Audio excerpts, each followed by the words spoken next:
கொடியை பிடிச்சுக்கிட்டே கட்சி நடத்துறது அந்த காலம். கோடிகளை வச்சுக்கிட்டு இருந்தாதான் கட்சி நடத்த முடியுங்கிறது இந்த காலம். கொள்கையை சொல்லி கூட்டம் சேர்த்தது அந்த காலம். கொடுக்கறத கொடுத்தாதான் கூட்டம் சேர்க்க முடியும் நினைக்கிறது இந்த காலம். அதனால அந்த காலத்துல பொதுக்கூட்டம் நடத்தினா பிரியப்பட்டவங்களை பார்க்கறதுக்காக கூட்டம் சேர்த்தது அந்த காலம். இன்னைக்கு பிரியாணி கொடுத்தாதான் கூட்டம் சேர்க்க முடியுங்கிறது இந்த காலம். பொதுக்கூட்டங்கள் இருந்த அந்த கருத்துக்களை மேட்டரை பார்த்து கூட்டம் கூடுனது அந்த காலம். இன்னைக்கு கொடுக்கிற குவார்டருக்காக கூட்டம் கூடுறது இந்த காலம். தன்னிகரற்ற கொள்கைகளை சொல்லி கூட்டத்தை கூட்டது அந்த காலம். இந்த காலத்துல தண்ணி பாட்டிலும் அந்த பாட்டிலும் சேர்த்து கொடுத்தாதான் கூட்ட முடியுங்கிறது இந்த காலம். இப்படி காலம் மாறிக்கிட்டே இருக்குங்க.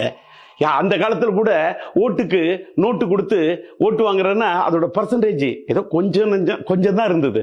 ஆனா இன்னைக்கு எப்படின்னு பார்த்தா நோட்டுக்கு தான் ஓட்டு போடுவேங்க சொல்லக்கூடிய அந்த பர்சன்டேஜ் அதிகமாயிடுமோன்னு பயமா இருக்கு. Download ShareChat.